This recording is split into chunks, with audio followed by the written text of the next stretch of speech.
के चरणों में प्रणाम किया और कहा, महाप्रभु जी मैं तो अल्पायु, ये तो मेरा सौभाग्य है कि आपके दर्शन करते हुए और नाम संकीर्तन को श्रवण करते हुए मैं तो इस शरीर को छोड़ करके नित्य गोलोक धाम चला गया था, लेकिन फिर आपने आह्वान किया तो आपके चरणों में आकर के उपस्थित हुआ। आप मेरे लिए आज्ञा दीजिए और मुझको अब जाने की आज्ञा प्रदान कीजिए। तब पुनः उस बालक ने अपनी माता को प्रणाम किया, श्रीवास पंडित जी को प्रणाम किया और फिर महाप्रभु जी के दंडवत चरणों में प्रणाम करते हुए हरि बोल कहते हुए फिर शरीर को छोड़ा। तब सबको पता चला कि श्रीमद् महाप्रभु जी की कृपा से जिसके साथ जो घट रहा है वो मंगल ही हो रहा है। जीव को समझ नहीं आ पाता कई बार, तो मृतक पुत्र को जीवन दान दिया और अपनी लीला कीर्तन में श्रीवास पंडित जी के घर में सप्त पहरिया भाव का प्रकाश किया। एक बार कुछ नवद्वीप के विद्वेषी लोग उन्होंने जाकर के नवाब को खबर कर दी, काजी को खबर कर दी। उन्होंने कहा क्या बात है? बोले महाराज नवद्वीप में एक निमाई पंडित नाम का एक ब्राह्मण है, वो श्रीवास पंडित के यहाँ कीर्तन करता है रात भर। हमारे बच्चे पढ़ नहीं पाते, हम लोग रात को सो नहीं पाते, और ये अपने कीर्तन में कोई जाति पाति का भेदभाव नहीं करते। कितने कितने आपके धर्म के लोग आकर के अब कीर्तन में सम्मिलित हो रहे हैं, लोगों का धर्मांतरण कर रहे हैं, तो जबरन इस पर रोक लगाइए। तब तो महाराज उसने कुछ सैनिकों को भेजा, वे आकर के श्रीवास पंडित जी को धमकाने लगे कि अरे श्रीवास, ये अपने घर में तूने जो पूरी रात की धमा चौकड़ी मचा रखी है, इसको बंद कर। तुझको पता नहीं बंगाल में यवनों का शासन है, अगर कीर्तन बंद नहीं किया तो सबके सिर काट दिए जाएंगे, तो सावधान हो जा। ये लोग धमका करके गए श्रीवास पंडित जी को। श्रीवास पंडित जी के घर में आए अपने, और अपने ठाकुर जी से हाथ जोड़ करके निवेदन करने लगे कि मैं गरीब ब्राह्मण क्या करूंगा? यदि उन मुगलों की सेना नवद्वीप में आ गई तो कितने निर्दोषों को प्राण त्याग देंगे। तो नरसिंह भगवान की स्तुति करते हुए रक्षा कवच का पाठ करने लगे। ए नरसिंह हमारी रक्षा करिए, ए नरसिंह वैष्णवों की रक्षा करिए, ये नाम संकीर्तन चलता रहना चाहिए, हमारे नवद्वीप में मुगलों का आतंक नहीं होने पाए, ऐसी प्रार्थना कर रहे थे। श्रीवास पंडित जी तो अपने घर में बैठ करके नरसिंह भगवान को पुकार रहे थे, और उधर महाप्रभु जी तो अपने घर में श्री शशि मैया के आंगन में। उस पुकार को सुनकर के महाप्रभु जी बेचैन होने लगे और अपने घर से चल पड़े आवेश में, और चलते चलते चलते चलते श्रीवास पंडित जी के घर में पहुंचे। श्रीवास जी के घर का दरवाजा बंद था।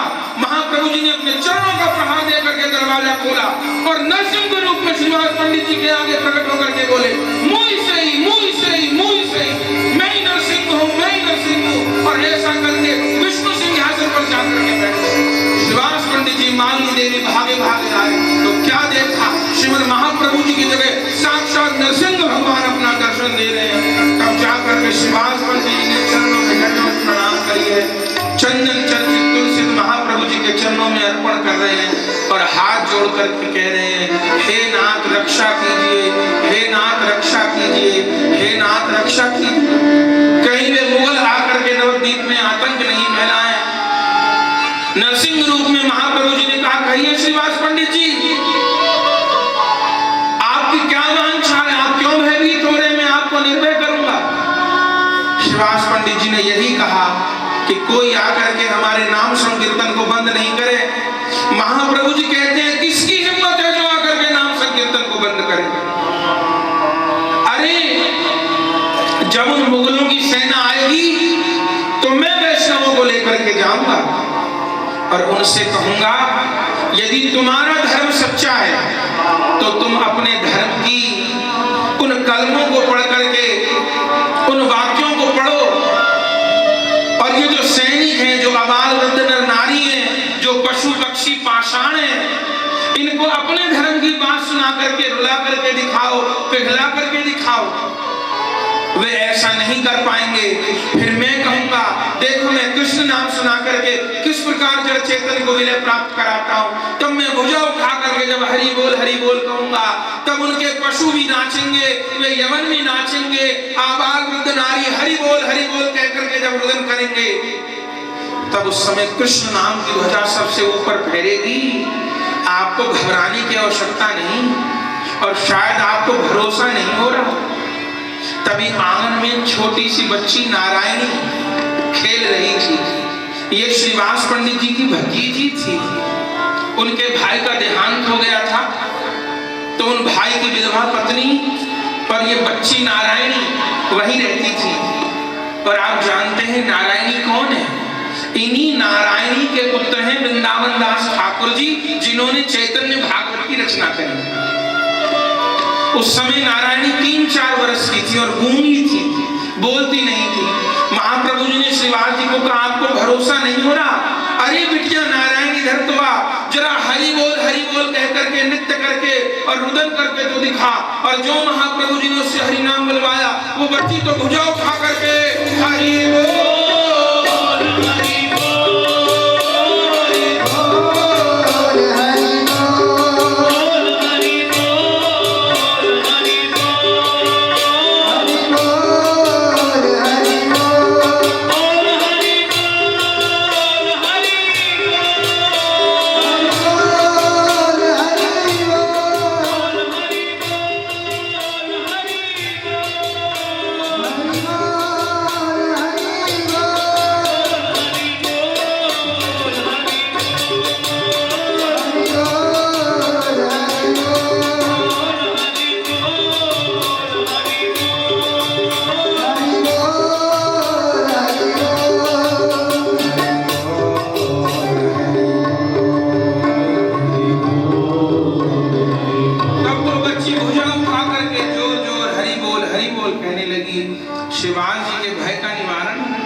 श्रीवास जी के घर में एक स्त्री काम करती थी जिसका नाम था दुखिया।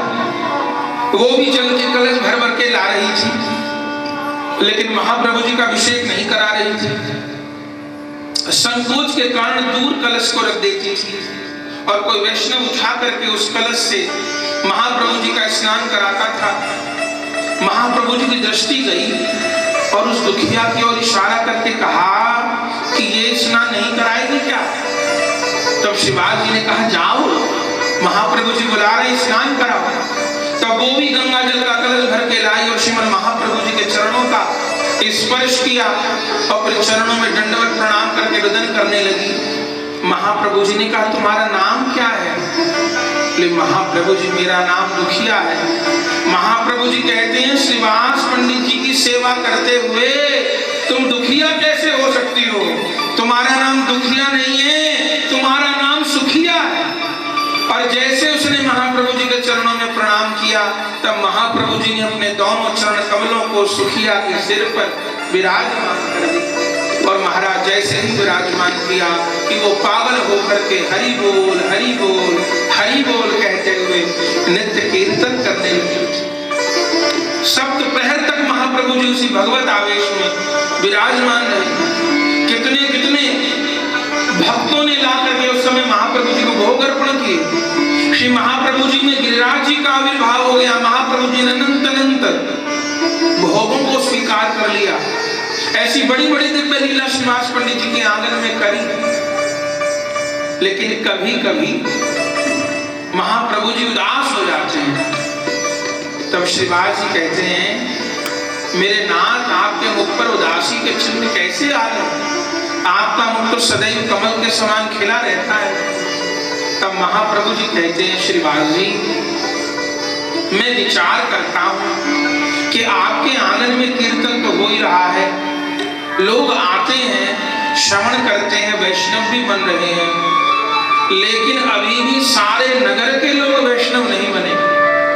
कितने ऐसे हैं जो अभी भी कीर्तन की निंदा कर रहे हैं, आपकी निंदा कर रहे हैं, हमारी निंदा कर रहे हैं। उन निंदकों का किस प्रकार भला होगा? तो मेरी समझ में आ रहा है कि केवल आपके घर के भीतर कीर्तन होता रहे तो नाम का सम्यक प्रचार नहीं होगा। तो क्या करना होगा? बोले इसके लिए हमको घर घर पर जाकर हरि नाम की भिक्षा मांगनी होगी, और इसके लिए मुझे मेरे कीर्तन के प्रधान सहयोगी की आवश्यकता है। श्रीवास जी कहते हैं, नाथ हम सभी आपके हैं, आपके सेवक हैं, आप हमें आज्ञा करिए, हमारे लिए क्या आज्ञा है, आप जो कहेंगे वही हम करेंगे। महाप्रभु जी कहते हैं, नहीं नहीं, थोड़े दिनों में एक महावैष्णव हमसे आकर के मिलेंगे और उनके द्वारा इस जगत में खूब नाम प्रचार होगा। वे श्री हरिदास ठाकुर जी के साथ में घर घर जाकर के नाम की भिक्षा मांगेंगे। बोले महाप्रभु जी किसकी प्रतीक्षा कर रहे हैं? और महाप्रभु जी किसकी बात कर रहे हैं? श्री महाप्रभु जी नित्यानंद प्रभु जी की बात कर रहे हैं।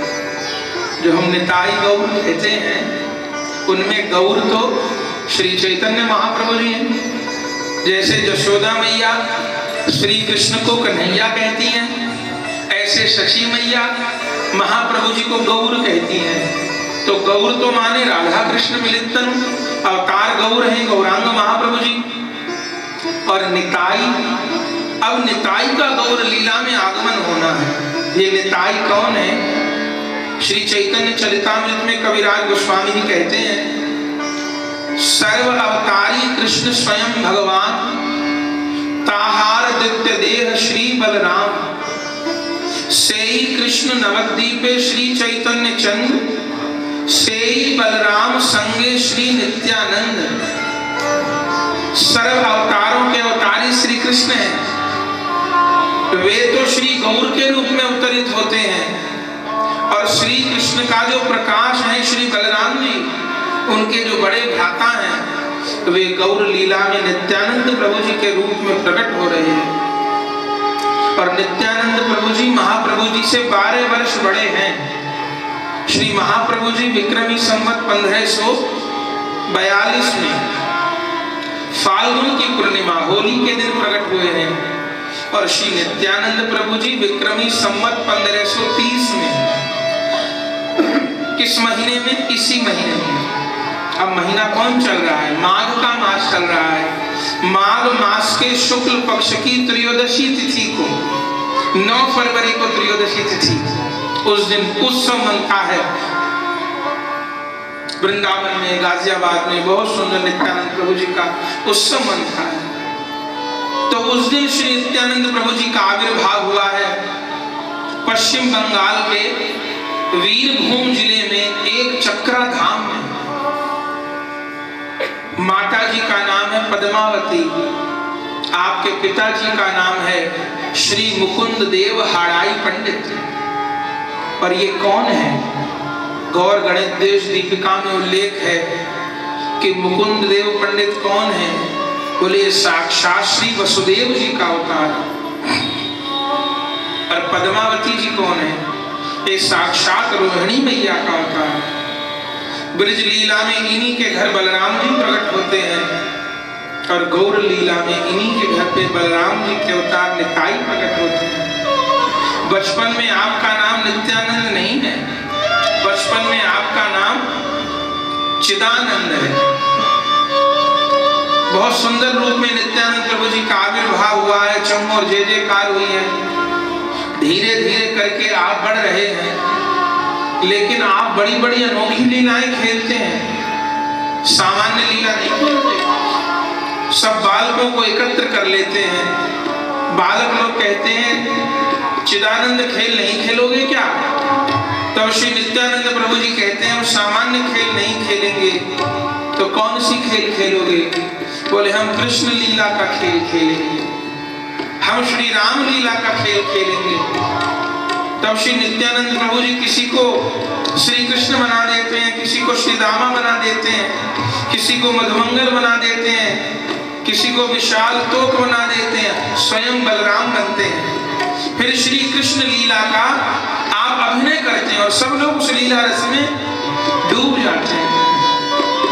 एक बार तो आपने समस्त बालकों के साथ में श्री राम लीला का अभिनय किया कि आज हम राम लीला खेलेंगे। सखाओं ने कहा ठीक है, पर चिदानंद हमको तो रामलीला की कोई जानकारी नहीं है, हमको क्या अभिनय करना है, क्या बोलना है।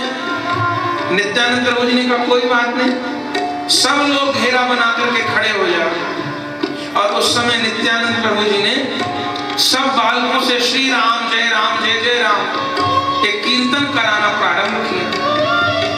और उस कीर्तन की ऐसी तुमुल ध्वनि हुई कि सब लोग जोर जोर श्री राम जय राम कीर्तन करने लगे। और उस कीर्तन में नृत्य करते हुए नित्यानंद प्रभु जी अपने एक एक सखा के पास जाएं और उसके कान में उसको जो स्वरूप प्रदान करना है वो बोल दें। किसी के कान में जाकर के बोल दें तुम भरत हो, वो झूम के कहने लग जाए श्री राम जय राम, मैं भरत हूं, मैं भरत हूं, मैं भरत हूं। किसी के कान में जाकर के कह दे तुम श्री राम हो, वे अपने आप को श्री राम अनुभव करने लगे। किसी को कहें तुम शत्रुघ्न हो, किसी के कान में जाकर के कहें तुम हनुमान हो, किसी के कान में जाके कहें तुम अंगद हो। नित्यानंद प्रभु जी जिसके कान में जाकर के जो शब्द बोल दें वो पात्र उसके भीतर प्रकट हो जाए। ऐसे सबके भीतर पात्रों को प्रकट कर दिया, पर लक्ष्मण किसी को नहीं बनाया। लक्ष्मण नित्यानंद प्रभु जी स्वयं बने, क्योंकि वो लक्ष्मण है ही। जब भगवान नारायण के रूप में होते हैं तो वही शेष है, जब प्रभु श्री राम बनते हैं तो वे लक्ष्मण हैं, जब प्रभु श्री कृष्ण बनते हैं तो वे बलराम हैं, और जब प्रभु गौरांग बनते हैं तो वो निताई है। इनके बिना लीला पूरी नहीं होती है। लक्ष्मण आप स्वयं बने हैं और फिर सुंदर लीला का मंचन हो रहा था, युद्ध लीला का। और युद्ध लीला में ये अभिनय आया कि जो बालक मेघनाद बना है उस मेघनाद ने ऐसे ही एक फूलों का बाण बनाया और लक्ष्मण जी को बर्छी मारी। पर जैसे ही बर्छी लगी वो तो केवल एक तिनका था, उस तिनके को ऐसा फेंका गया लीला में, बालक लोग रामलीला खेल रहे थे। पर जैसे बर्छी लगी कि नित्यानंद प्रभु जी आ राम कहते वही मंच पर मूर्छित होकर के गिर गए। और इधर लीला पूरी हो गई, पर्दा आ गया। लेकिन सारे बालकों ने तो अपना स्वरूप पलट लिया, लेकिन नित्यानंद प्रभु जी को चेतना नहीं आई। सब लोग उठाने लगे, अब उठ जाएगा, अब उठ जाएगा। निताई उठ ही नहीं रहे। उनके माता पिता तक को खबर मिली, तब पद्मावती मुकुंद देव भागे भागे आए, हमारे बालक को क्या हो गया, रोने लगे। अभी अच्छा खासा रामलीला खेल रहा था, ये क्या हो गया। बहुत प्रकार से संभाला गया, नहीं समझ पा रहे थे। तो अभी कोई महात्मा आए, उन्होंने कहा क्या हुआ, सबरी बात बताई। तब उन्होंने कहा महाराज आपका पुत्र तो लीला में प्रविष्ट हो गया। क्या लीला हो रही थी? बोले मेघनाथ ने लक्ष्मण जी को बर्छी मारी। बोले जब बर्छी मारी थी तब लक्ष्मण कब जीवित हुए थे? बोले जब हनुमान जी बूटी लेके आए थे। तो बोले जो बालक हनुमान बना है उसको बुलाइए। तब उस बालक को बुलाया गया। बोले बालक बूटी लेके आएगा। तब वो हनुमान बना हुआ बालक कहीं से कुछ जड़ी बूटी लेकर के आया और जैसे ही नित्यानंद प्रभु जी को सुंघाई, नित्यानंद प्रभु जी श्री राम श्री राम श्री राम कहते हुए जागृत हुए। तब सबको चेतना प्राप्त हुई। ये लीला का आवेश नित्यानंद प्रभु जी को सदैव बना रहता। और ये सत्य है। अयोध्या में एक महात्मा रहते थे, उनका दशरथ दास नाम था और उनका भाव सिद्ध था। वे अपने आप को राम जी का पिता मानते थे और राम जी को पुत्र मानते थे। अब राम जी पुत्र होंगे तो ठाकुर जी को दंडवत प्रणाम नहीं करते थे। तो लोग जो ईर्ष्यालु थे वो कहते थे ऐसा झूठा पाखंडी है, अब भगवान तक को प्रणाम नहीं करता, अपने आप को दशरथ मानता है कि मुझे किसी को प्रणाम नहीं करना पड़ेगा, दुनिया मुझे प्रणाम करेगी। इसका भाव झूठा है। वे प्रतिदिन कनक भवन दर्शन करने जाते थे, आप सबने किए होंगे। कनक भवन में भगवान सीताराम जी बैठे भाई विराजमान है।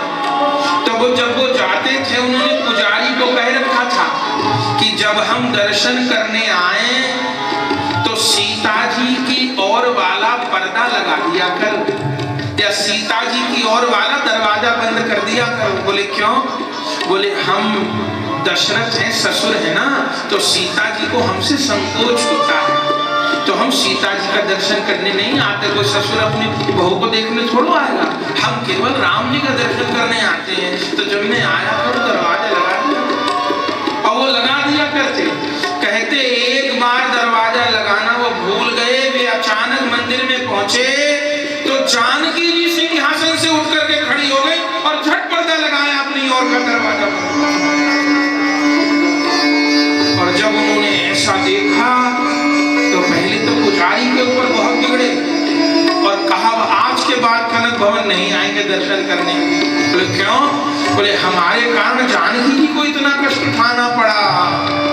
कौशल्या तो सीता जी से कोई काम नहीं करवाती है, हमारे लिए उनको उठ करके दरवाजा लगाना पड़ा। आज के बाद हम कनक भवन नहीं आएंगे। नहीं गए उसके कुछ दिन के बाद कनक भवन। इस बात का पूरी अयोध्या में एक वितंडावाद शुरू हो गया। कुछ लोग कहते थे इनका भाव सच्चा है, कुछ लोग कहते थे झूठा है। तब एक पंचायत लगी। उस पंचायत में निर्णय किया गया कि अब के रामलीला होगी, तो रामलीला में इनको दशरथ बनाया जाए और दशरथ जो संवाद बोलते हैं रामलीला में वो इनको पढ़ाया लिखाया न जाए। रामलीला वाले तो पढ़े लिखे होते हैं सब, इनको कुछ पढ़ाया लिखाया न जाए। फिर देखें रामलीला का किस प्रकार मंचन करते हैं।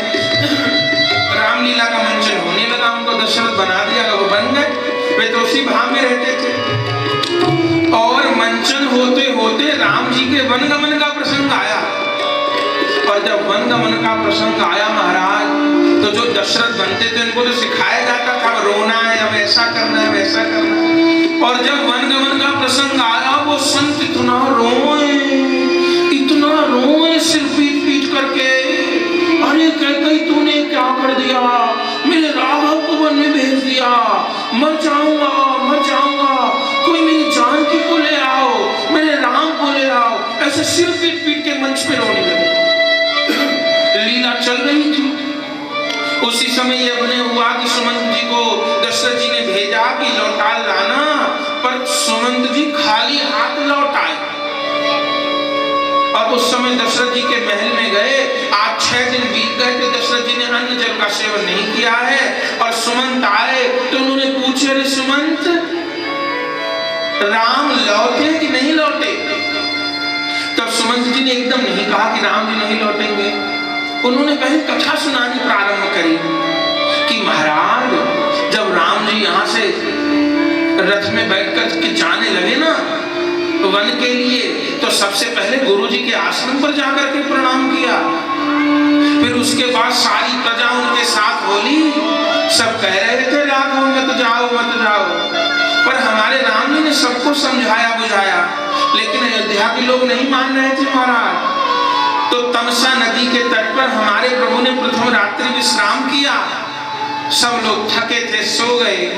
लेकिन आधी रात के समय राम जी उठे और हमसे कहा कि अब हमारा रथ हाँक करके ले चलो और रथ को ऐसे चलाओ जो अयोध्या वासियों को ये ना पता पड़े कि हम किस दिशा में गए हैं, ताकि ये लौट आए। उसके बाद प्रभु रथ में बैठ करके चले गए। आगे उनका श्रृंगवेरपुर में स्वागत हुआ। फिर श्रृंगवेरपुर में निषाद राज का स्वागत सत्कार पाकर के फिर गंगा जी के तट पर पहुंचे। फिर गंगा जी के तट पर वो केवट नाम का सखा आया, उसने बड़ी किलोल करी राम जी के साथ में। और फिर राम जी जानकी और लक्ष्मण जी के साथ में नौका में बैठ करके परली पार चले गए। तो बताओ वो आएंगे कि नहीं आएंगे? सुमंत जी कहते हैं आप धीरज धारण करिए, देखिए भी 6 दिन तो बीत गए और एक दिन बीतेगा बीतेगा तो सप्ताह बीत जाएगा, 4 सप्ताह बीतेंगे तो महीना बीत जाएगा, 12 महीने बीतेंगे तो बरस बीत जाएगा, और एक एक करके 14 बरस बीत जाएंगे। फिर श्री राम लौट आएंगे, फिर हम श्री राम के साथ रहेंगे। नहीं नहीं, मुझको बहलाओ मत, ये बताओ राम आएंगे कि नहीं आएंगे। लीला का मंचन हो रहा है और प्रत्यक्ष घटना है। सुमंत जी ने कह दिया कि 14 बरस से पहले तो नहीं आएंगे। और उस समय जो रामलीला के आचार्य थे, उन्होंने ऐसे हारमोनियम पे चौपाई गानी प्रारंभ करी कि उस समय दशरथ जी रो रहे हैं कि हा रघुनंदन प्राण प्रीते, तुम मिल जियत बहुत दिन बीते, हा रघुनंदन प्राण प्रीते, तुम मिल जियत बहुत दिन बीते। फिर उन्होंने तीनों को प्रणाम किया और उस समय लीला का जो महंत थे, उन्होंने दोहा गाया कि राम राम कही और राम राम कही राम, तन परिहर रघुवर विरह, राम गयो सुरधाम। और जैसे ही चौपाई गाई तो बता रखा था कि आपको सिंहासन से ऐसे कूदना है और फिर मंच पे आके ऐसे हो जाना है जैसे प्राण निकल गए। वे भी ऐसे कूदे और कूद करके मंच पर आकर के फैल गए और इधर लीला पूरी हो गई, पर्दा आ गया। अब सब पात्रों ने तो अपने शरीर, अपने वेश परिवर्तन कर लिए, पर वो जो महात्मा थे उन्होंने अपना वेश परिवर्तन नहीं पड़ा। लोग बोले थोड़ी देर में उठेंगे, थोड़ी देर में उठेंगे, उनके मुंह से झाग निकलने लग गए। हा राघव हास्या, हा राघव हास्या कहकर रुदन करने लग गए। थोड़ी देर बाद डॉक्टर को बुलाया गया, डॉक्टर ने चेकअप किया, बोले ये तो गए नहीं। वहां रामलीला के मंच पे उन्होंने शरीर छोड़ दिया। तब लोगों को पता चला इनका नकली भाव नहीं था, इनका तो असली भाव था। राम जी के विरह में इन्होंने देह त्याग। ऐसा ही आगे इस लीला में नित्यानंद प्रभु जी को होता है, ऐसे ही आगे जब उनको विरह होता है तो कृष्ण ही कहकर रुदन करने लगते हैं। वृक्षों से, लता पताओं से पूछने लगते हैं मेरे गोविंद कहाँ है, मेरे गोपाल कहाँ है। तब उनकी मैया कहती है अरे निताई तो ये क्या पूछता है पेड़ों से, लताओं से, पताओं से, तुलसी से कि मेरे गोविंद कहाँ है, मेरे गोपाल कहाँ है। तब नित्यानंद प्रभु जी कहते छोटे से हैं कि मैया मैं बलराम हूँ, अपने कन्हैया को ढूंढने आया हूँ, मुझे मेरा कन्हैया दिखाई नहीं दे रहा, मुझको मेरे कन्हैया से मिला दो। व्यथित हो जाते हैं। ऐसे करते करते लगभग 12 वर्ष के नित्यानंद प्रभु जी हो गए। तब उस समय भगवत इच्छा से एक महात्मा आए और इनके लिए भी गौर गणेश दीपिका में कहा गया कि कौन महात्मा है ये। बोलिए साक्षात श्री विश्वामित्र मुनि जी का अवतार है। जैसे विश्वामित्र मुनि जी रामलीला में श्री राम लक्ष्मण जी को मांगने के लिए गए, ऐसे ये भी गौर लीला में नित्यानंद प्रभु जी को मांगने के लिए आए। ये एक चक्राधाम आए थे। नित्यानंद प्रभु जी के पिताजी बड़े संत सेवी, जो देखा इनको तो उनके चरणों में आकर के प्रणाम किया और कहा महाराज लगता है आप एक चक्राधाम में नए, आप घर चलिए प्रसाद पाइएगा। इनको घर पर ले आए, इन महात्मा को बहुत सुंदर रूप में प्रसाद कराया, विश्राम कराया और जब चलने लगे तब हाथ जोड़ करके कहा कि आप बताइए हम आपके लिए क्या सेवा करें, आपको क्या प्रदान करें। ऐसे तो आपको देने लायक हम पे कुछ है नहीं, पर फिर भी जिस चीज से आपकी सेवा हो सके, प्रसन्न आप हो, वो आपको प्रदान करें। अब उन महात्मा ने कहा कि जो मांगेंगे आप दे दोगे हमको। बोले हाँ दे देंगे। बोले जो मांगेंगे हम दे दोगे। बोले दे देंगे। आप संकल्प करते हो। बोले संकल्प करते हैं। यदि वो वस्तु हमारे पास है तो यदि प्राण भी मांगोगे तो हम आपको खाली नहीं लौटाएंगे। उन्होंने कहा संकल्प कीजिए। नित्यानंद प्रभु जी के पिताजी ने संकल्प किया और हाथ जोड़ करके कहा कि बताइए आपको क्या चाहिए। उन महात्मा ने कहा मुझे आपका ये पुत्र चाहिए। और जैसे ही कहा एक बार को तो दोनों माँ बाप हिल गए, क्योंकि उनके इकलौते लेकिन विचार करने लगे। उस समय पद्मावती नित्यानंद प्रभु जी की मैया बहुत रो रही थी कि आपने क्या कर दिया। यदि अब संकल्प को झूठा करते हैं तो हमारे पुत्र नरकगामी हो जाएंगे, और यदि पुत्र को दे दिया तो हम जीते जी मर जाएंगे, अब क्या करें हम। तो मुकुंद देव जी ने अपनी पत्नी को कहा, देवी तुम सुनती नहीं हो, जो दशरथ जी महाराज भये, उन्होंने वचन के पीछे अपने प्राण भी दे दिए और अपने पुत्र को भी दे दिया, लेकिन अपना वचन भंग नहीं होने दिया, अपने धर्म को जाने नहीं दिया।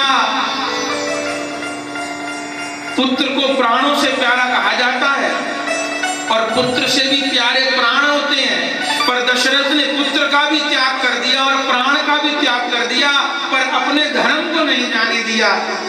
आज यही स्थिति हमारे लिए हो रही है, तो हमको क्या करना चाहिए। अब मैं भी अपने पुत्र का त्याग कर दूंगा, और भले पुत्र के विरह में मुझे अपने प्राणों का त्याग कर देना पड़े, तो मैं अपने धर्म का त्याग नहीं करूंगा। और तब नित्यानंद प्रभु जी का हाथ लेकर के उन महात्मा के हाथ में दे दिया, और तब ये महात्मा ले चले थे नित्यानंद प्रभु जी। वे भारत भ्रमण कर रहे थे, इसलिए नित्यानंद प्रभु जी को उन्होंने मांगा था। लेकिन कुछ ही समय उन्होंने महाप्रभु जी को, नित्यानंद प्रभु जी को साथ रखा, लेकिन कम्मे को नित्यानंद प्रभु जी उनसे छूट गए, पता नहीं पड़ा। कुछ समय तक तो उनके साथ रहे, फिर अकेले ही नित्यानंद प्रभु जी ने पूरे भारत का भ्रमण किया, और पूरे भारत में आपने जाकर के दर्शन किए हैं। श्री नित्यानंद प्रभु जी दक्षिण भारत में श्री शैलम गए हैं। श्री शैलम आप जानते हैं, जहां मल्लिकार्जुन ज्योतिर्लिंग है। बहुत बड़ी यात्रा का प्रकरण है, सब तो नहीं कह रहे, पर जब श्री शैलम गए और मल्लिकार्जुन भगवान का दर्शन किया, तो एक जगह ठहरे, कुटिया में ब्राह्मण की।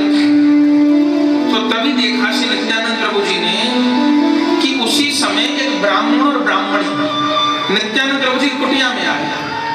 नित्यानंद प्रभु जी ने प्रणाम किया, इन्होंने भी नित्यानंद प्रभु जी को प्रणाम किया, और नित्यानंद प्रभु जी से कहने लगे कि हे नाथ, आप श्री शैलम में आए हो, पर हमको ऐसा लग रहा है कि आपने प्रसाद नहीं पाया अभी।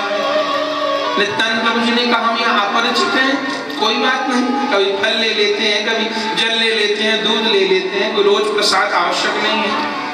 उन्होंने कहा, नहीं नहीं, हम आपके लिए रसोई बनाएंगे। बहुत हट करने लगे। नित्यानंद प्रभु जी ने कहा, ठीक है। तब उन ब्राह्मण ब्राह्मणी ने आकर के नित्यानंद प्रभु जी के लिए रसोई बनाई, बड़ी दिव्य रसोई। फिर सुंदर थाली में भोजन परोस के बिठा के नित्यानंद प्रभु जी को प्रसाद पवाया। प्रसाद पाकर के नित्यानंद प्रभु जी को बहुत आनंद प्राप्त हुआ। फिर प्रसाद पवा करके दंडवत प्रणाम करके वो ब्राह्मण ब्राह्मणी जाने लगे। तब नित्यानंद प्रभु जी ने कहा, रुकिए, आप बताइए आप कौन हो। मैं यहाँ आ रहा हूँ दर्शन करने, भूखा हूँ कि पेट भरा है, कोई नहीं जानता। आप कौन हो, कैसे आपने जान लिया।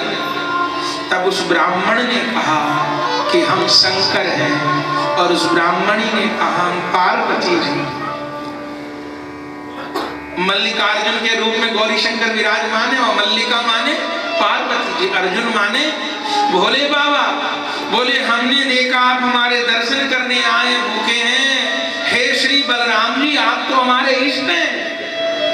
भोले बाबा कहते हैं, पार्वती जी के साथ में कैलाश पर्वत पर हम आप ही का भजन करते हैं। भागवत जी में उल्लेख है, भोले बाबा शंकरषण भगवान का भजन करते हैं, आप हमारे इष्ट हैं। ये कह करके शंकर पार्वती जी ने अपने रूप में दर्शन दिया, और तब श्री नित्यानंद प्रभु जी ने भोले बाबा को गले से लगा करके बहुत देर तक कृष्ण हे कहते हुए कीर्तन किया। श्री शैलम गए थे, उसके साथ तिरुपति गए हैं, कन्याकुमारी गए हैं, पंढरपुर गए हैं, द्वारिकापुरी श्री नित्यानंद प्रभु जी गए हैं, और सारे में भ्रमण करते करते करते करते करते अंत में ब्रज भूमि गए। मथुरा में श्री नित्यानंद प्रभु जी ने स्नान किया है। जिन ब्रज मंडल का हम दर्शन करते हैं, आज से 500 वर्ष पहले ये सारा ब्रजमंडल लुप्त था, कोई नहीं जानता था। था ब्रज में, केवल ब्रज जो दो चीजों से जाना जाता था कि एक तो गिरिराज जी और दूसरी यमुना जी। इस ब्रज भूमि को प्रकट करने वाले कौन हैं? इस ब्रज भूमि को प्रकट करने वाले हमारे श्री महाप्रभु जी और महाप्रभु जी के परिकर हैं। सबसे पहले ब्रजमंडल में आए श्री अद्वैत प्रभु जी। बिहारी जी के पास अद्वैत भट्ट है, आपने दर्शन किया हो। वहां बैठ करके अद्वैत प्रभु जी ने भजन किया और श्री मदन मोहन जी को प्रकट किया। और श्री अद्वैत प्रभु जी के बाद अब आए श्री नित्यानंद प्रभु जी। श्री नित्यानंद प्रभु जी कहाँ विराजमान हुए? आप दर्शन करने जाते हैं वृंदावन में तो राधा दामोदर जी का दर्शन किया होगा। श्याम सुंदर जी, राधा दामोदर जी। राधा दामोदर जी के बाद श्रृंगार वट है। वो श्रृंगार वट कौन सा स्थान है? जहां पर रास के समय में श्री कृष्ण ने राधा रानी का श्रृंगार किया है। उस स्थान को किन्होंने प्रकट किया है? श्री नित्यानंद प्रभु जी ने जाकर के वहां पर आकर के यमुना जी के तट पर विराजमान हुए हैं। तो नित्यानंद प्रभु जी ने आकर के धाम को प्रकट किया। उसके पश्चात महाप्रभु जी ने लोकनाथ गोस्वामी जी और भूगर्भ गोस्वामी जी को भेजा। फिर अपनी लीलाचल लीला में, संन्यास लीला में स्वयं महाप्रभु जी गए। श्री राधा कुंड, कृष्ण कुंड, गिरिराज जी को प्रकट किया। फिर उसके बाद रूप गोस्वामी जी, सनातन गोस्वामी जी, श्री गोपाल भट्ट गोस्वामी जी, रघुनाथ भट्ट गोस्वामी जी, रघुनाथ दास गोस्वामी जी, जीव गोस्वामी जी, समस्त गौड़ीय आचार्य गए। किसी को नहीं पता था वृंदावन कहाँ है, नंदगांव कहाँ है, बरसाना कहाँ है, किसी को नहीं पता था। हमारे गौड़ीय आचार्यों ने हाथों में ग्रंथ लेकर के, उस समय हिंसक पशु घूमते थे वृंदावन के भीतर, अपने हाथों में पोथियां लेकर के, दीपक लेकर के एक एक वस्तु का शोधन किया, एक तीर्थ स्थली का आविष्कार किया, खुदाइयां करवाई और हर तीर्थ स्थली का पुराणों से मिलान कर करके नामकरण किया। तब आज हमको ब्रजमंडल का दर्शन हो रहा है, नहीं तो ब्रजमंडल तो पूरी तरह लुप्त था। यही नहीं पता था गिरिराज की परिक्रमा का रास्ता क्या है, यही नहीं पता था किस पर्वत पर बरसाना है। बरसाने का पर्वत तो था, पर भूल पड़ गई थी बरसाना कहाँ है। आज दुनिया जाती है बरसाना दर्शन करने, पर कौन ने आविष्कार किया? श्री नारायण भट्ट जी महाराज ने। पर दुर्भाग्य यह है कि कितनों को पता होगा नारायण भट्ट जी का नाम? श्रीमद महाप्रभु जी की कृपा पात्र गदाधर प्रभु जी, गदाधर प्रभु जी की कृपा पात्र श्री कृष्णदास ब्रह्मचारी जी, और कृष्णदास ब्रह्मचारी जी के शिष्य हैं श्री नारायण भट्ट जी। वही तो ब्रह्माचल पर्वत पर आए और उनको बरसाना नहीं मिल रहा था। तब उन्होंने बरसाने के निकट ऊंचा गांव में वहां तपस्या करी, राधा मंत्र का जप किया। तब साक्षात प्रिया जी प्रकट हुई और कहा, फला लता के नीचे हम विराजमान हैं और जो आपके दाहिने हाथ पर पर्वत है, इसी पर्वत का नाम ब्रह्मांचल है, इसी पर्वत पर हमारा प्राकट्य हुआ है। इस पर्वत पर आप मंदिर का निर्माण कीजिए, हम फिर से बरसाना धाम का प्रकाश करेंगे।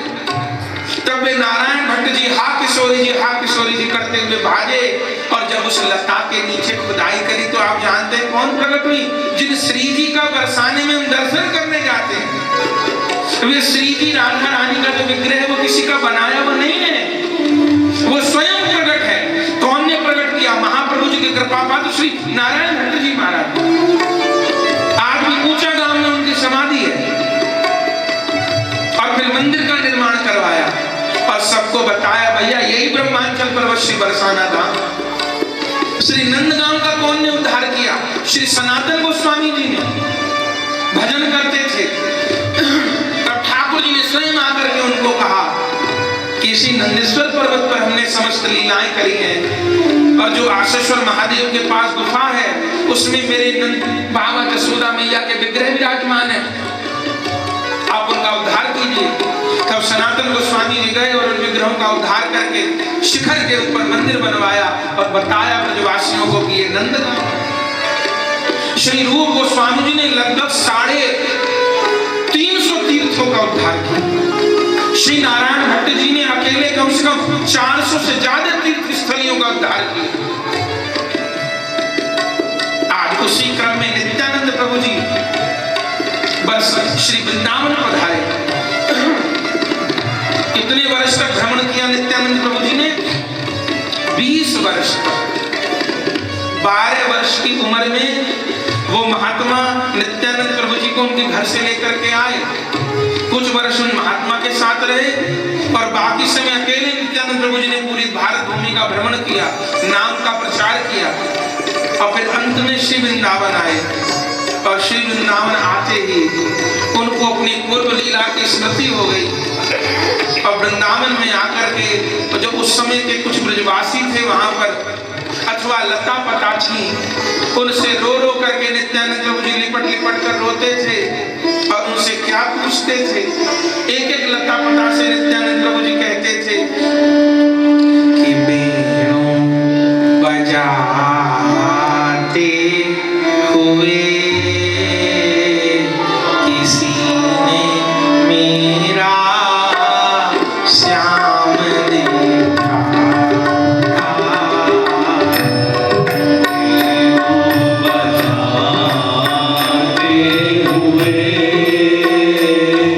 किसी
भार ग्रहण कर चुके हैं। अब आपको यदि अपने कन्हैया को पाना है तो आपको वृंदावन से बंगाल की यात्रा करनी पड़ेगी।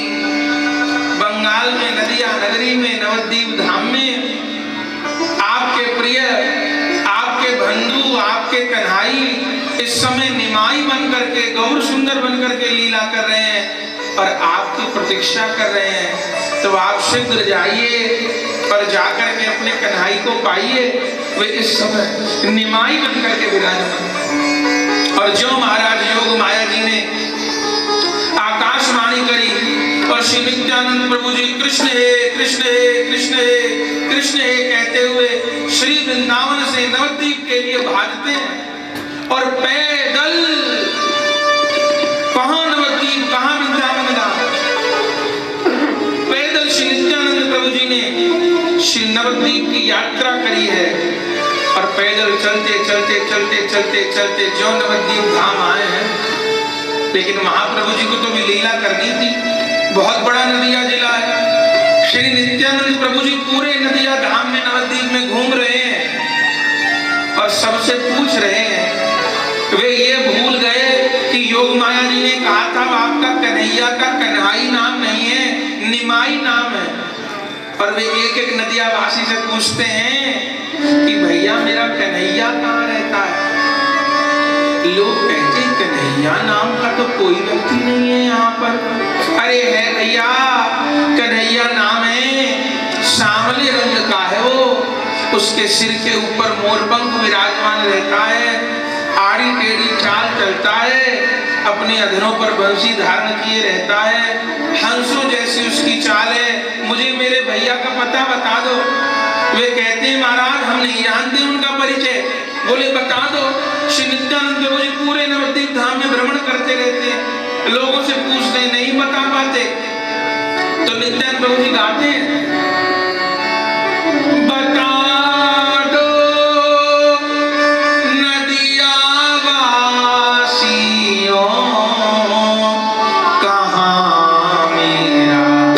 श्याम आया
नहीं पहचान रहे हो, पर यहाँ की हवा बता रही है कि यहाँ मेरा प्रियतम कहीं न कहीं बैठा हुआ है।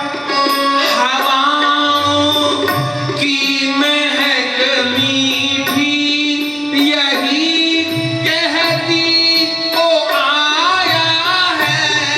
हवाओं की महक मीठी यही कहती वो आया है। ये गंगा जल भी है मीठा, ये गंगा जल भी है मीठा, यही कहता वो आया है। ये गंगा जल भी है मीठा, यही कहता वो आया है। बता दो नदिया वासियों कहाँ मेरा सांप आया है। बता दो नदिया वासियों कहाँ तेरा श्याम आया है। कनाई रज की भी कहती चरण हमने भी पाया है। बनाए रज की भी कहती चरण हमने भी पाया है। ये कनाई रज की भी कहती चरण हमने भी पाया है। बनाए रज की भी कहती कि हमने चरण पाया है।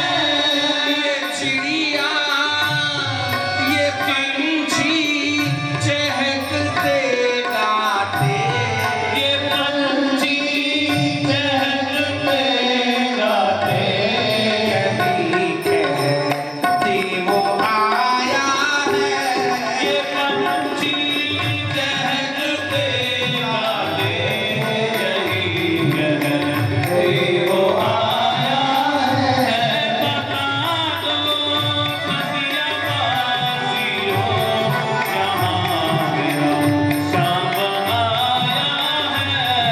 बता दो नदिया वासियों तेरा श्याम आया है।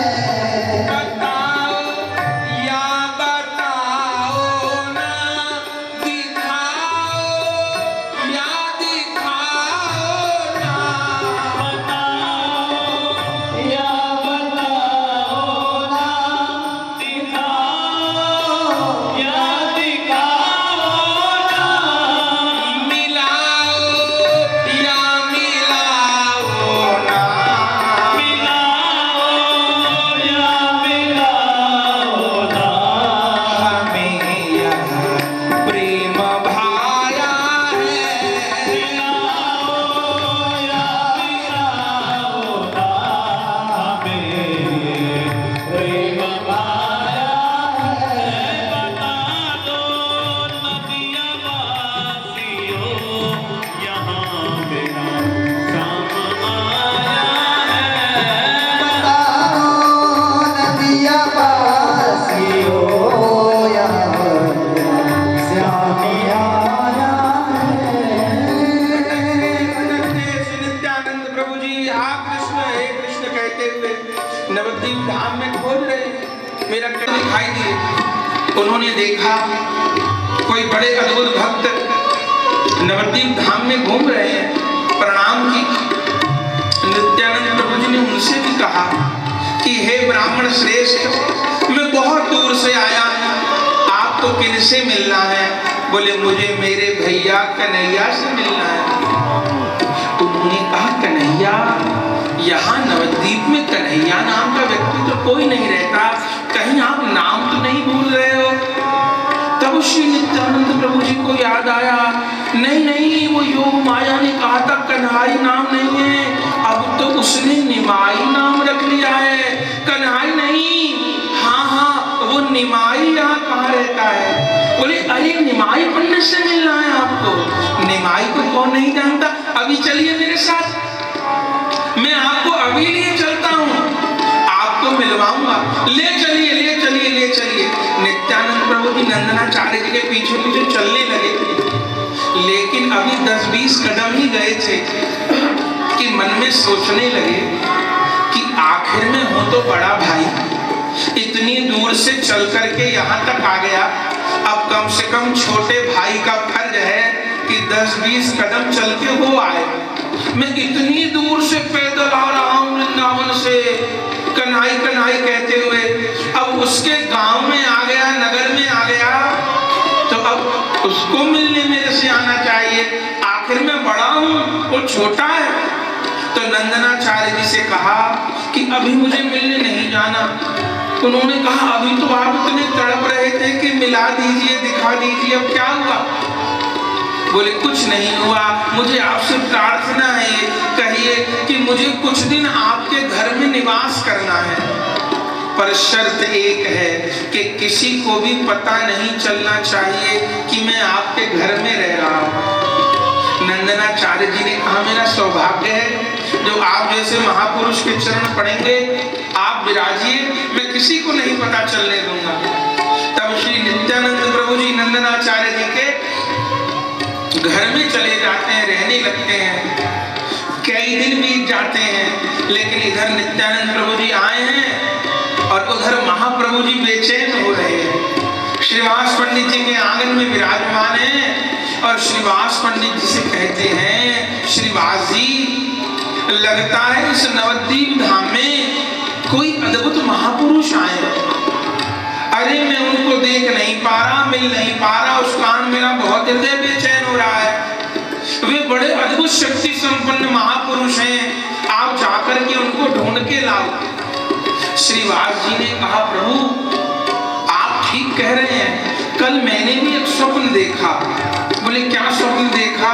बोले मैंने स्वप्न देखा कि एक बहुत बड़ा ताल ध्वज नाम का रथ है और उसके ऊपर नीले वस्त्र पहने हुए बलराम जी बैठे हुए हैं। उनके एक हाथ में हल मुसल विराजमान है और वे बलराम जी उस ताल ध्वज रथ पर उस रथ को चलाते हुए हमारे नवद्वीप धाम में आकर के भ्रमण कर रहे हैं। तो मुझको समझ नहीं आता था कि मुझे ऐसे दृश्य का दर्शन क्यों हुआ। श्री नित्यानंद प्रभु जी कहते हैं तो जरूर उन महापुरुष ने आपको ऐसा दर्शन कराया है, जाइए आप ढूंढ के आइए।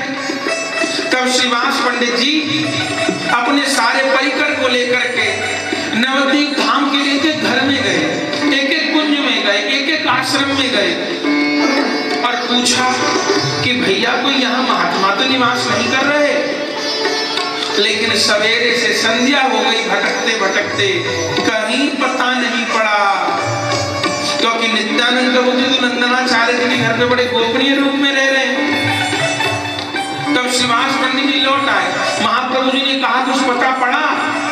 नंदनाचार्य जी ने कहा महाराज कुछ पता नहीं पड़ा, कहाँ रह रहे हैं, कैसे रह रहे हैं। महाप्रभु जी ने कहा तो अच्छा आज हम ढूंढने जाएंगे।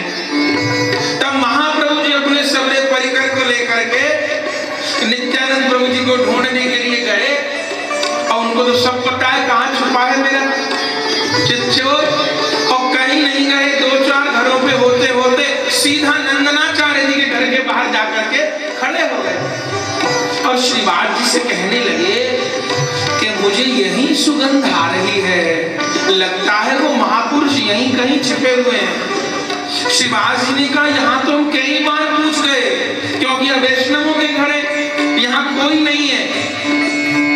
महाप्रभु जी ने कहा लगता है वो गोपनीय रूप में रह रहे हैं। श्रीवास जी ने कहा यदि गोपनीय रूप में रह रहे हैं तो उनको कोई कैसे प्रकट कर पाएगा? महाप्रभु जी ने कहा एक तरीका है, जैसे कोई सर्प कितनी गहरी बिल में छिपा हो, जब सपेरा बीन बजाने लगता है तो फिर रहा नहीं जाता, सर्प मणिधारी सर्प बाहर आ जाता है। ऐसे ये भगवान के प्रेमी अभी तक छिपे हुए हैं, जब तक इनको कोई कृष्ण प्रेम की अग्नि नहीं प्रदान कर रहा। अरे अभी प्रकट होंगे। आप जरा सा भागवत जी के वेणु गीत का श्लोक तो गा दीजिए।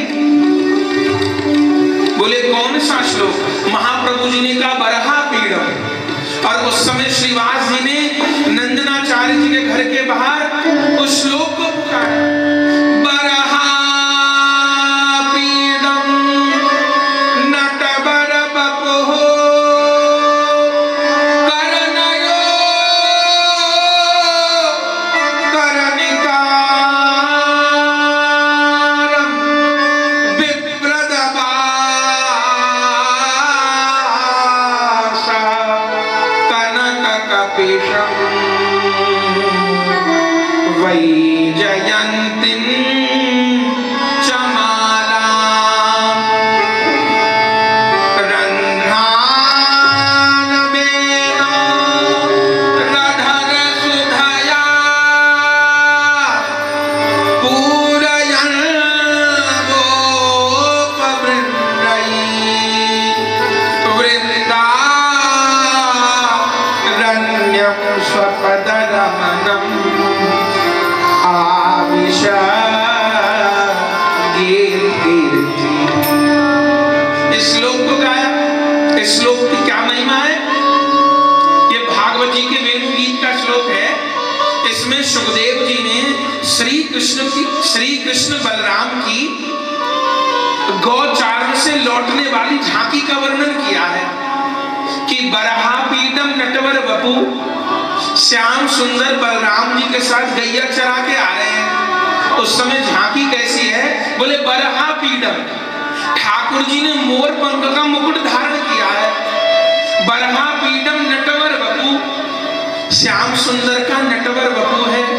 अब कर्णयो कर्णिकारम, श्री कृष्ण के कानों के ऊपर कनेर के पुष्प विराजमान है। अब विव्रत वासः कनक कपिशम, श्याम सुंदर ने पीले रंग का पीतांबर पहरा हुआ है।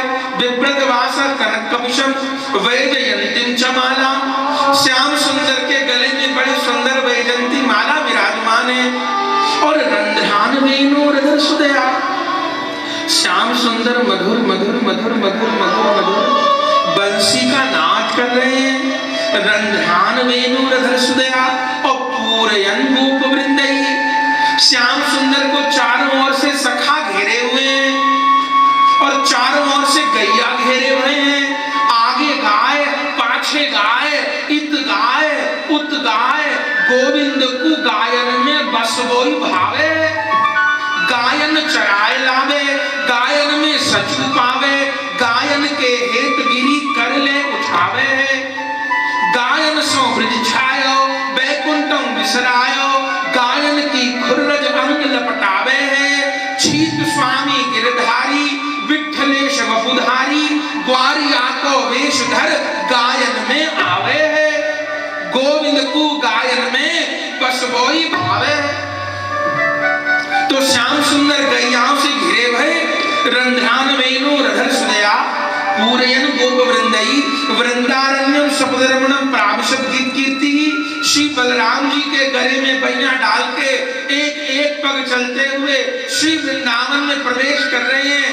जब इस श्लोक को गाया, बरहा पीडम नटवर वपु कर्णयो कर्णिकारम विप्रदवासः कनककपिशं वैजयन्तीं च मालां रंध्रान वेणु रधर सुदया पूरयन् गोपवृन्दैः वृंदारण्यम सपदरमणम प्राविशत कीर्ति। भीतर बैठे हुए श्री नित्यानंद प्रभु जी के प्रेम में हिलोर आने लगे। नंदनाचार्य जी से कहा, ये कौन गा रहा है? इसको चुप करो, चुप करो, चुप करो, मेरे से नहीं रहा जाएगा। महाप्रभु जी ने कहा फिर से गाओ। फिर श्रीवास पंडित जी ने गाया, बरहा